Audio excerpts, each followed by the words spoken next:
everyone, welcome back to the channel. Thanks for tuning in for another episode. I've done a lot of videos recently talking about rattles and how rattles can definitely be used to attract fish to your bait to generate more bites. Rattles also, in my opinion, can be used to hurt the number of bites you're going to get. I think there's situations where too many rattles can actually alarm the fish and work negatively against you. But that's just one of those things where you got to understand the situation you're in. I've got several videos talking about when to use rattles, when not to use rattles.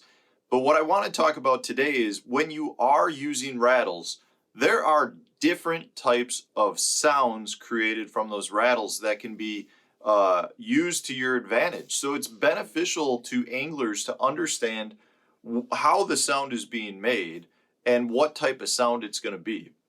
So I've got several different lipless crankbaits here that are in a translucent color, and we should be able to see through it. I want to show you the rattle chambers of each one and kind of talk about the sounds that they make. And we're going to start with loudest to quietest, and we're going to start here with an old XR50 Excalibur, which is one of the, in my opinion, one of the better lipless crankbaits that have been made. And in this case, I'll hold up one of my rod building sheets so you can see through the bait. In this case, you can see that there's two big chambers, right? We've got this middle chamber is completely open, and then there's a back chamber that's got a couple of BBs in the back. There's some weighted, you can see some, I don't know if it's lead or tungsten, whatever they use in the bottom to help weight the bait. But you can see, if I turn the bait over, you can see that the rattles, the BBs inside, drop all the way to the bottom. Therefore, it's got an entire chamber for those BBs to move around in. So what that does is it creates a really loud rattling sound. This is one of the louder lipless baits that, I think is out there, and it's just because of the true freedom of those BBs to move around inside. It's always going to be making some form of noise just based on the fact that you're never going to get those BBs to remain completely still. So it's important to understand that the size of the BB, because these are decent sized BBs, and the amount of room that they have to move around is what's going to create that sound. So in this case, this is why I'm showing you translucent bait, so we can see the movement of the BBs. So here's a similar bait. This is a Duo Realis lipless. In this case, though, you can see, hopefully, that the BBs are confined to an area, this area right here. You can see they've got a chamber, so if I were to rotate that, those BBs only fall halfway to the bottom of that bait. Therefore, these BBs, which are also much smaller, are confined to just that little area. So when I shake this bait, it's still got good sound, but it's not that loud. Compared to the XR50,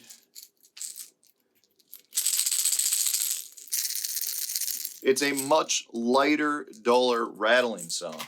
And the reason for that is the confined chamber as well as the much smaller the BBs.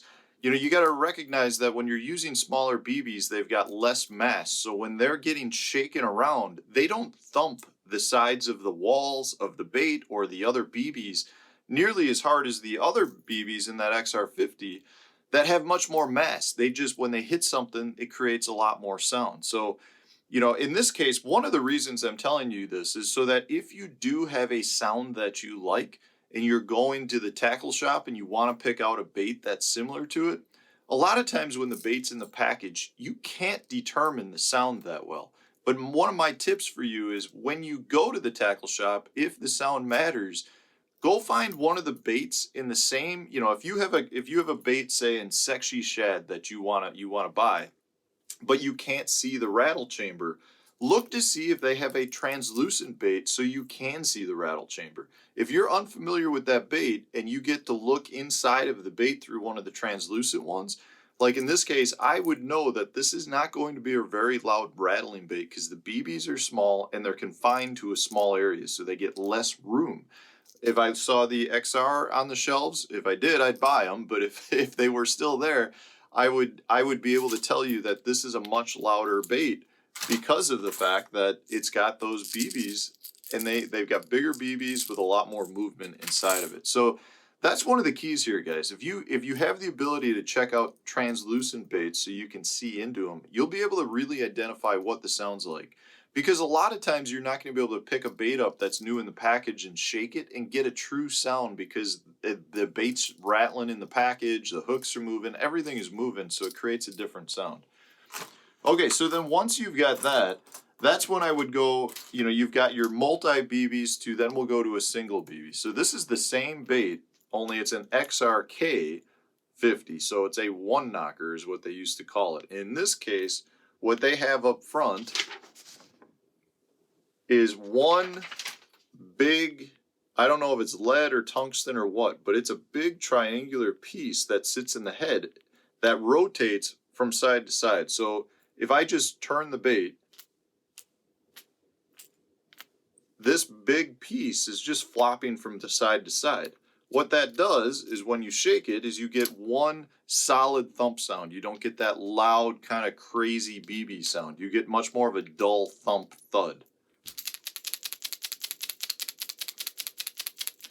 So that's a significantly different sound over the multi-rattles. And I'll talk about when I prefer to use one over the other after I've gone through these other couple baits. But it's a completely different sound that just does not sound anything like a multi-BB bait.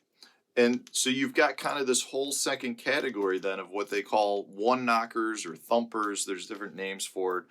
But now you got to recognize the difference in the actual weight that's creating that sound. So in that case, you've got a big solid sheet of lead or tungsten, whatever it is, that's creating that sound. So I know when that moves, that's got a lot of weight in it, and it's going to create a really good thump every time it hits, which you hear. In this case, this is a really loud one knocker. So it's a very loud bait. In this case, this is a old mega bass that I've got, and it's got a single BB up around the gills. So you can see here, it's got one BB that rolls back and forth. So if I just roll it, you can hear that BB's moving back and forth, but it's not going to have the mass of that XRK, which has the solid sheet, because it's only got one ball and it can only move back and forth about 1/8 of an inch. So it's not going to create that much noise. So when I move it, it's not nearly as loud, but you still have a good single one thump dull sound. So when I compare it to the XRK 50, you can hear this one is much louder. It's got a much higher pitch to it because it's bigger and it's more of a solid thump versus the single ball. So I'll shake the XRK. So they both got the same consistency in beats, but one is louder and one is, more of a duller thud. The other thing I want to point out with that is when you've got bigger weights like this, I feel the vibration coming off of the rattle because it's a much more solid thump. When I shake a bait that's got multiple BBs in it, you don't get as much secondary vibration from the weights. You get the bait vibration, but you're not getting a separate rhythmic beat from the weight that's inside of it. So that's something that you want to be aware of too. People don't talk about that. They talk about the vibration coming off of the bait, but they don't talk about the rattle vibration that's coming off of it. So every time that rattle hits the side of the bait, it's sending out sound waves coming off the side of that bait, and it's also sending out vibrations that the bass should be able to pick up with their lateral line. That's a key thing to note. So those are two types of one knockers, and then you can look at something like the CBOT, which is technically a silent bait, and a lot of the silent traps are not truly silent because, like in this case, they've got all kinds of lead that's holding up here, or weighted material that's going to weight it, and it doesn't have a true rattle or rattle chamber. But most of these baits, unless that lead is fully mounted to the bait, meaning glued in place, you're going to get some movement. So if I move this bait, you get just a tiny bit of movement from those weights, which does put out a very, very dull sound. So it's not completely silent.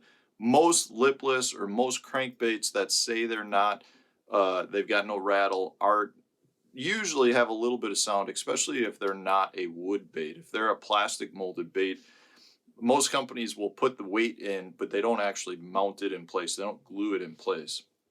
So those are the kind of the differences in sounds. And this isn't just for lipless. This is for for crankbaits as well, and all different types of rattling baits. The same thing with topwaters. It's just important to be able to look at the rattles and figure out, okay, this bait is going to have this sound, it's going to have this vibration because of the size of the rattles and the amount of distance in that rattle chamber. It really does make a difference. And there's times when you want multiple rattles and there's times you don't want multiple rattles. And that's kind of what I want to, end the video with. I think you have a bigger difference going from no rattles at all up to rattles, whether they're one knocker style or a multi-chamber case. But for me, I generally prefer the single rattle. I like that one knocker sound. I like that duller thud. And the reason for this, and this is just simply comes down to the fact that if I've got like this XRK and I'm bringing it through the water, it's going like this. If it hits a stump and deflects, when that bait hits and rolls and then gets running true again, you still always have some sound. So it's going, hits, rolls, and then keeps going. When it rolls, you still have movement always of those BBs. With a one knocker style bait, it's going, it hits a stump. When it hits the stump, it turns on its side, and it doesn't, that weight doesn't have the ability as well to go up and hit the other side. So it's going, hits, deflects, and then starts running right. For me, I think that's key, for the reason that I believe that creates more reaction strikes because of the fact that it's a triggering mechanism on the fish. So they hear that multiple BB bait coming, that real high pitch, and it never stops. When you hit something, it may drop down a little bit in the amount of sound coming off of it, but you still have BB movement. With a one knocker style bait, you lose that. You go from sound to nothing to sound. And when it kicks back in, to me, that's a really good way to trigger fish into biting your bait. I think, I'm all about getting that reaction strike, and anything that can be a drastic change and take the fish by surprise is something that can create that reaction strike. If they hear a rattled bait coming at them, they know where it's at the whole time. They can feel it, they can potentially see it, and they can just hear it coming. So from that standpoint, I think it's important to have more of a bait that has more erratic motion in it, which then will create more erratic sound as well. So I personally believe you get better reaction bites out of a one knocker. Now, I'm not saying that's the only style to use, because I do really like baits that are not one knockers as well. If I'm fishing in really muddy water, I think you get better tracking from fish that are able to hear a really loud rattled bait. I think that makes a big difference. But ultimately, the biggest thing for me is I think that you get more erratic motion out of the sound of a one knocker, but I do like throwing them all. And there are times on very pressured lakes when I think it makes a really big difference. There's been periods, say you take a lake like Lake Gunnersville, which is a huge trap lake. There were times where I felt like everyone was throwing a multi-rattled bait, and then all of a sudden the one knockers came out, and the first people to start using that were crushing it over the multi-baits because it was something different. Then everyone switched to the one knocker style bait, and I feel like then the people who threw on the multi-rattles started catching more fish because it was different again. And then what we've seen is a transition where people were throwing either rattleless baits, so quiet baits, to get away from all the rattles, or downsizing to much smaller baits like a quarter ounce model that just creates less sound because it's got less bulk and less mass. And it seemed like the fish want a more finesse approach because they were overfished with the lipless. And at this point, I feel like those fish have been conditioned to everything, So you're probably, you know, you pick the one that you feel most comfortable with. But you definitely have advantages by throwing rattles on lakes that are either not nearly as pressured or the fish are really active. In those scenarios, rattles, in my opinion, are huge because they have such good drawing power. But on really pressured lakes where the fish know about, you know, they hear rattles left and right, I think they do become accustomed to it and they can attribute that to something that is, uh, you know, not something they want to eat. And that's where, again, I prefer than throwing something that creates more of an erratic sound. And I like that one knocker. I think it has more skip beat to the sound versus a multi bait, a rattle chamber bait that just always has constant movement. So I hope, guys, that this helped you break down rattles. I hope it helps you kind of understand more about why the sound is being made, and you know how you can go to the store, pick out baits that are going to be loud, pick out baits that are going to be quiet, and why they're going to be that way. Rattles, don't think rattles are no good, because rattles definitely have some good fishing power in them, but there's also times that you don't want it. So it's up to you guys to figure out what the bite is going to be that day and pick the right rattling sound if they're on it. Don't be afraid to play around with sounds on a certain day. So thanks for watching, guys. Hit the like button if you enjoyed the video, and stay tuned for tomorrow's video.